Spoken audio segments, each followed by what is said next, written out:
A friend of mine flies business class on Emirates about twice a month. Dubai to London, London to Singapore, back again. Last year I asked him what the food is like up there. He said something I didn't expect. He said he doesn't eat. Not because it is bad, because, and this is a direct quote, "Once you understand what is happening to that food between the kitchen and your tray, you stop wanting it." I thought he was being dramatic. He is not a health nut. He is not paranoid. He is an engineer. So I asked him to explain. And what he told me sent me down a path I did not plan on going down. Here is the thing most people don't realize. The meal you are eating at 35,000 feet was cooked between 12 and 72 hours before you took off. It was chilled to near freezing, loaded onto a truck, driven to the airport, stored in a holding facility, loaded onto the aircraft, and then reheated in a convection oven the size of a hotel mini-fridge. That is not a kitchen. That is a supply chain. And every step of that chain is optimized for one thing, not taste. Safety. The food has to survive the journey without killing anyone. Flavor is not part of the engineering brief. There are roughly a dozen companies in the world that make most of the airline food you have ever eaten.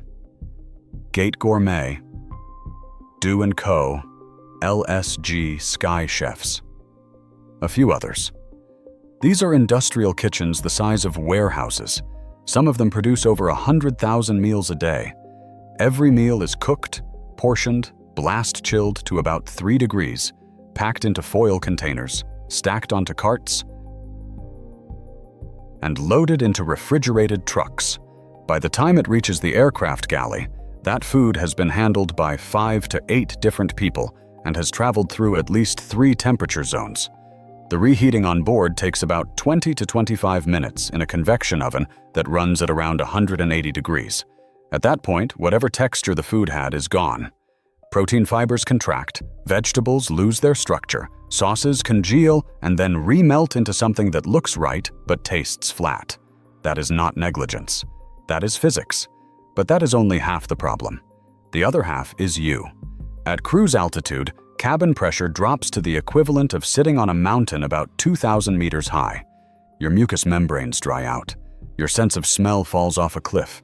And without smell, taste doesn't work. Not the way you think it does.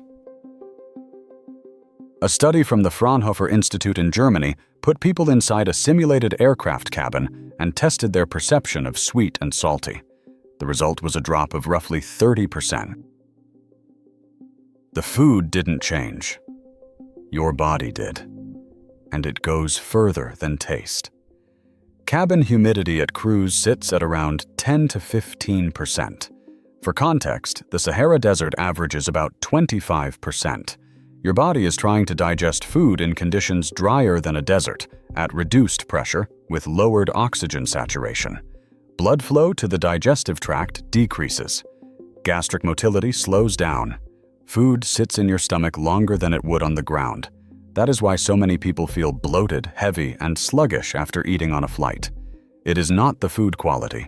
It is the environment your body is processing it in. Airlines know this. They have known it for decades, which is why they compensate. More salt, more sugar, more umami. Glutamate, soy-based sauces, tomato concentrate. Not because they are trying to poison you, but because without those boosters, the chicken would taste like warm cardboard. A catering manager from LSG Sky Chefs. One of the biggest airline food suppliers in the world once described the process as cooking for patients in a hospital who have lost most of their sense of taste. That is the engineering problem. And that is how they solve it. Now, here is where most people get confused. They think business class fixes this. It doesn't. The supply chain is the same. The food is still cooked hours before the flight. It is still chilled, stored, transported, and reheated. The difference is presentation. Nicer plates, real silverware, a menu with a chef's name on it. Sometimes the chef actually designed the recipe. But then it went through the same blast-chill truck, warehouse, oven pipeline as everything else. The fundamental constraint has not changed. The cabin pressure is the same in row 3 as it is in row 31. Your taste buds don't care how much your ticket cost.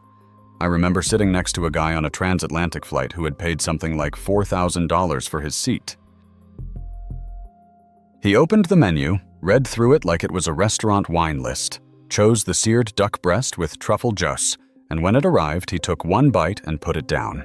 He looked at it and said, "This does not taste like duck." And he was right. It didn't, because by the time that duck reached his plate, it had been cooked, frozen, stored, reheated, and served at an altitude where his tongue could barely register the difference between duck and chicken. $4,000 for a sensory experience his body physically could not appreciate. That is not a scam. That is a system limitation disguised as luxury. What does change is portion size and ingredient quality. Business class meals use better cuts of meat, fresher ingredients before cooking, and more complex sauces. But the reheating still kills texture. The altitude still kills flavor perception. A friend who works cabin crew on a long-haul carrier told me something that stuck. She said the most common complaint from business class passengers is not that the food is bad. It is that it doesn't taste the way the menu described it. And that gap between what the menu promises and what your body can actually taste at altitude, that is the real problem. It is a sensory mismatch that no amount of money can fix. So what do experienced travelers actually do? This part is simpler than you would expect.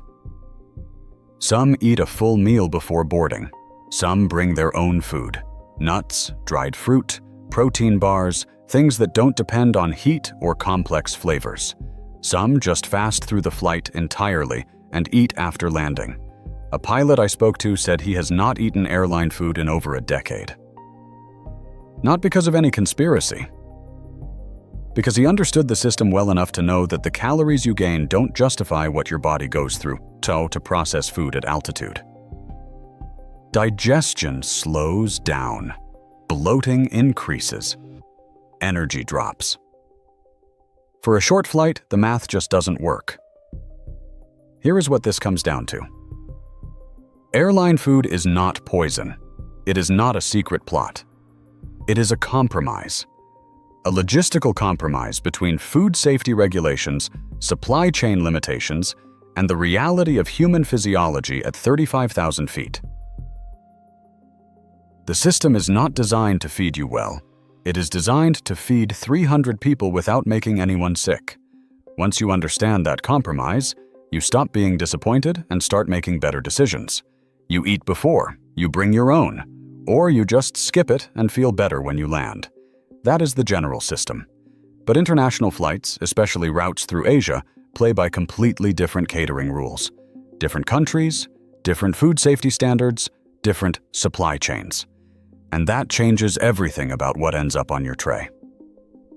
I will break that down next.